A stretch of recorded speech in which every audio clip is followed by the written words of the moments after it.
नमस्कार मित्रांनो, स्वागत आहे आपल्या नेक्स्ट अप या चॅनलवर. तर सर्वांना एक महत्त्वाची बातमी द्यायची आहे. आपले जे काही डॉक्युमेंट आहेत, 10वी-12वीची मार्कशीट आता ही हरपली असेल तर काळजी करण्याची गरज नाही. तर राज्य महामंडळाने अतिशय एक चांगला निर्णय घेतलेला आहे. 1990 पासून जे काही 10वी-12वीचे मार्कशीट जे आपले हरवले असतील, तर ते आता आपल्याला ऑनलाईन घरपोच उपलब्ध होणार आहेत.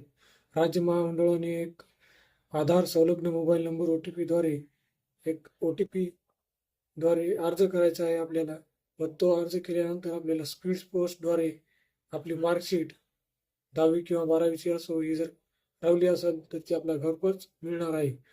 तर हा अर्ज करण्यासाठी लवकरच साईटवर उपलब्धता होणार आहे आणि याचे शुल्क जे ते ₹500 असणार आहे. तर राज्य महामंडळाने अतिशय चांगला निर्णय घेतलेला आहे. तर इथून पुढे कोणतेही डॉक्युमेंट आपले हरपले असेल 10वी-12वीची मार्कशीट तर काळजी करण्याची गरज नाही. सर्वांना ती ऑनलाईन उपलब्ध होणार आहे. धन्यवाद मित्रांनो. हीच आपल्याला एक महत्त्वाची बातमी द्यायची होती. माहिती आवडल्यास आपल्या चॅनलला सबस्क्राईब करा, बेल आयकॉनवर क्लिक करा आणि नवीन अपडेट घेण्यासाठी चॅनलला सबस्क्राईब करा.